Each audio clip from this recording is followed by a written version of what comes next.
दोस्तों एक फैमिली होती है, उसे टैक्सी की ज़रूरत होती है। वो कहीं से टैक्सी का इंतज़ाम करते हैं, एक ड्राइवर को फ़ोन करते हैं, ड्राइवर आता है। ड्राइवर के बात करने का तरीका उस फैमिली को अच्छा लगता है और उस फैमिली के भी बात करने का तरीका ड्राइवर को फैमिलियर लगता है, काफ़ी अच्छा लगता है, जैसे कोई अपना परिवार हो। सफ़र होता है, सफ़र ख़त्म होता है, ड्राइवर उस फैमिली को छोड़ता है। उसके बाद ड्राइवर जाते समय कहता है, बहन जी आप मेरी सगी बहन जैसी हैं और मैं आपके पैर को छू के प्रणाम करता हूं, और कभी भी आपको भविष्य में जरूरत पड़े ड्राइवर की तो आप मुझको याद कीजिएगा। ड्राइवर की ये बातें सुन के फैमिली को भी अच्छा लगा। वो कहते हैं, भाई साहब आप परेशान न हो, जब भी काम पड़ेगा आपको ही याद करेंगे। अब दोस्तों दोबारा वो ड्राइवर आता उस फैमिली में। उस फैमिली में एक बच्ची होती है 13 वर्ष की। उसका भी स्वभाव काफ़ी अच्छा लगता है ड्राइवर को। अगले बार जब ड्राइवर सफ़र में जाता है तो एक और मेहमान होता है, यानी उस फैमिली की बेटी होती है। उसका भी स्वभाव काफ़ी अच्छा लगता है। उसको अपनी भांजी कहता है ड्राइवर, लेकिन ड्राइवर मन ही मन उसको पसंद करने लगा था। और चूंकि भारत देश में शादी की उम्र होती है लड़की के लिए 18 वर्ष, तो ड्राइवर इंतजार करने लगता उस लड़की के 18 साल होने का, कि जब 18 साल हो जाएगा तब मैं इसे शादी करूंगी। लड़की भी उसको पसंद करने लगती है।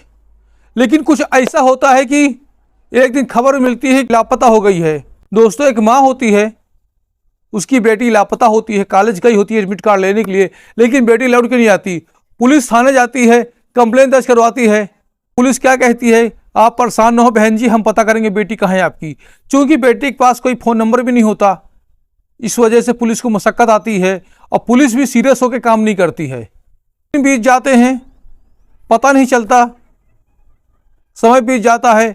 फिर एक दिन क्या होता है कि शोभा देवी माँ होती है, उसका बेटे का दोस्त पप्पू किसी फेसबुक आईडी को फॉलो करता है और बाद में पुलिस को दिया जाता है कि साहब इस आईडी में मेरी बेटी की फ़ोटो देखी गई है, पता कीजिए, और ये नंबर लगता नहीं है। तो पुलिस सीडीआर निकालती है और तब जाके पुलिस को एक अपराध के बारे में पता चलता है। दोस्तों यहाँ पर आप जानेंगे कैसे एक ड्राइवर को नाबालिग लड़की से प्रेम होता है और 5 साल तक उसके बालिग होने का इंतजार करता है। जब लड़की बालिग होती पता चलता है कि लड़की लापता हो चुकी है, जिंदा है कि मुर्दा कुछ पता नहीं, और किसने लड़की की हत्या की या फिर लड़की कहाँ गई, सारी जानकारी आपको इस कहानी में मिलेगी। बने रहिए वीडियो के साथ में। दोस्तों होता क्या है कि राजस्थान में एक जिला है श्री गंगानगर।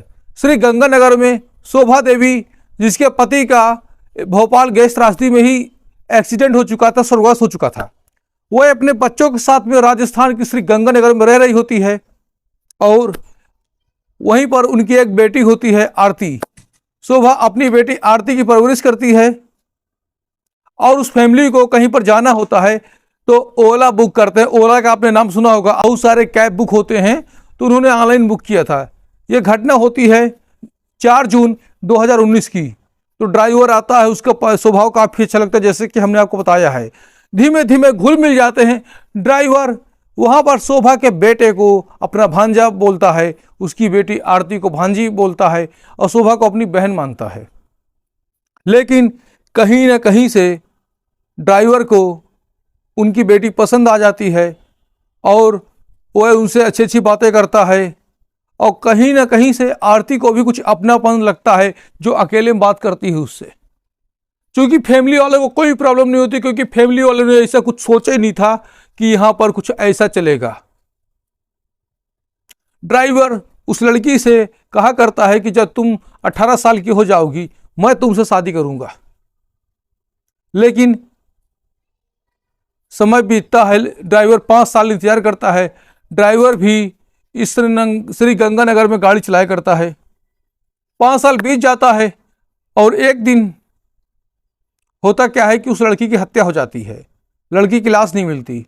होता क्या है कि जो लड़की आरती होती है पास के ही गंगानगर कॉलेज में पढ़ाई कर रही होती है। वह अपनी सहेली मकड़ी को फ़ोन करती है कि मकड़ी तुमको भी एडमिट कार्ड लेना है बीएससी का और मुझको भी एडमिट कार्ड लेना है, क्यों ना साथ साथ चलें। मकड़ी और मकड़ी के दोस्त पिंटू को लेकर आरती जाती है अपने degree college, Shri Ganganagar degree college.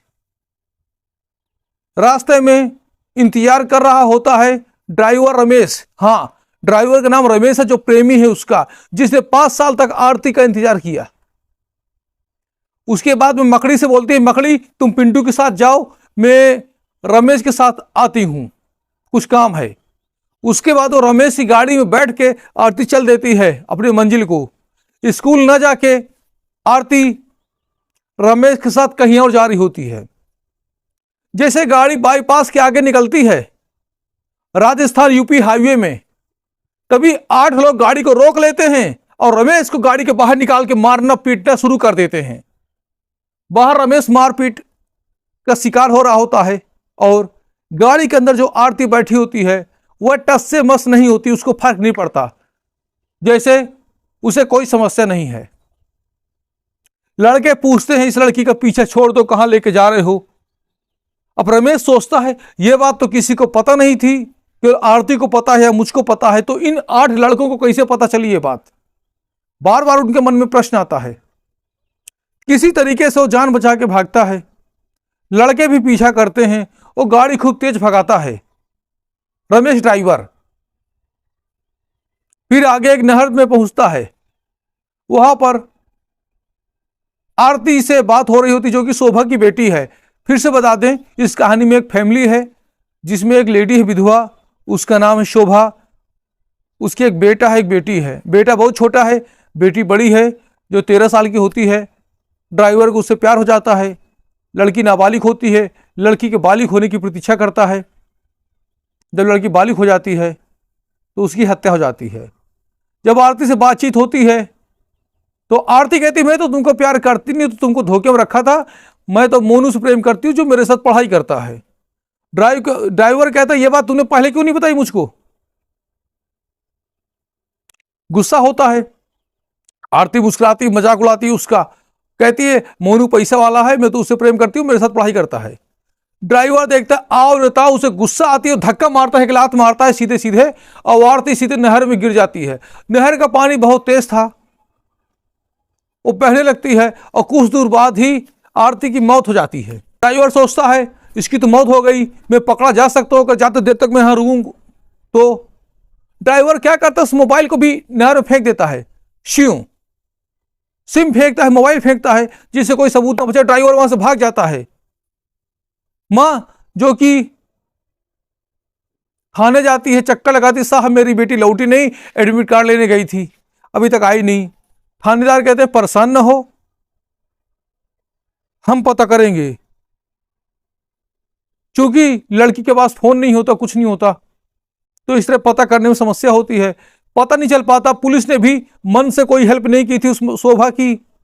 धीमे धीमे इस कहानी के 6 महीने बीत जाते हैं और कहीं से कोई सुराग नहीं मिलता। अब एक दिन क्या होता है कि एक फेसबुक आईडी होती है, वहां पर एक व्यक्ति एक फोटो लगाता है। उस फोटो को देखता है पप्पू। पप्पू जैसे उस फोटो को देखता है, जैसे टच करता है फोटो चेंज हो जाती है। पप्पू के पास चूंकि रिक्वेस्ट आई थी, पप्पू भी ड्राइवर होता है, पप्पू ने फॉलो कर लिया था। 4-5 दिन तक देखता, फिर से वही फोटो आती, फिर हट जाती है। पप्पू अपने दोस्त को बताता है, जो कि आरती का भाई होता है, कहता है कि एक आईडी है, मैंने वहां पर फोटो देखी, शायद तुम्हारी बहन हो सकती है, स्क्रीनशॉट है। चूंकि इस कहानी के 6 महीने बीत गए होते हैं, पुलिस की फाइल धूल खा रही होती है, एक के ऊपर एक, एक के ऊपर एक, और मां ने भी हार मान ली थी। 6 महीने तक पता करते नहीं पता चलता। उसमें एक नंबर होता है, उस नंबर में जैसे पप्पू और उसका दोस्त जो कि आरती का भाई होता है, ये लोग फोन करते हैं तो फोन से नंबर कनेक्ट नहीं होता, व्हाट्सएप से रिस्पांस नहीं आता।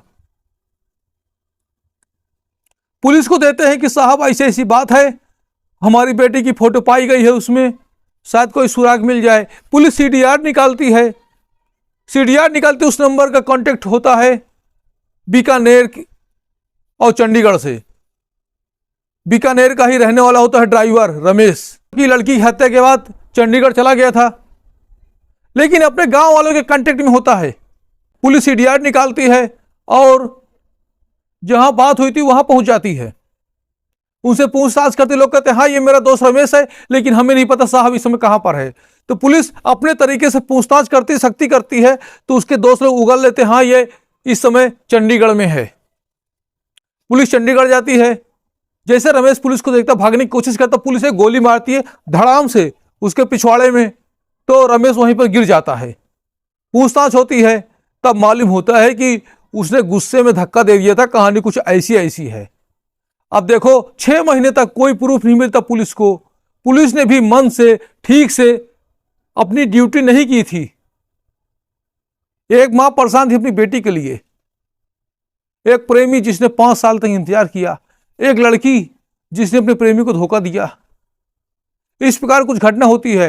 केवल फेसबुक आईडी के सहारे पकड़ में आता है। गलती से उसने उस लड़की के भाई के दोस्त को रिक्वेस्ट भेज दी थी, पप्पू को, और पप्पू ने अपना चप्पू यहां चला दिया। इस प्रकार एक हत्या का राज खुला। चूंकि लाश भी नहीं मिली, क्योंकि जब लड़की नहर में गिरी थी, बाद में काफी दूर लाश मिली पुलिस को। पुलिस शिनाख्त नहीं कर पाई, कपड़े को अपने कब्जे में रखा और उसका पोस्टमार्टम करवाने के बाद में अंतिम संस्कार करवा दिया। जब श्री गंगानगर की पुलिस ने बीकानेर की पुलिस से और चंडीगढ़ की पुलिस से संपर्क साधा, तब पता चला कि ऐसी ऐसी घटना हुई थी, लेकिन पता नहीं किसकी लाश है। मां ने भाई ने कपड़ों से अपनी बहन की पहचान की। दोस्तों, यह कहानी सुनाने का उद्देश्य किसी की भावना को ठेस पहुंचाना नहीं है, बस आपको अलर्ट करना है कि आपके आसपास कैसे कैसे लोग अपराधी प्रवृत्ति के रहते हैं और आपका पड़ोसी भी अपराध कर सकता है आपके साथ। अलर्ट रहें। फिर मिलते हैं नेक्स्ट कहानी में। तब तक के लिए जय हिंद, जय भारत, वंदे मातरम।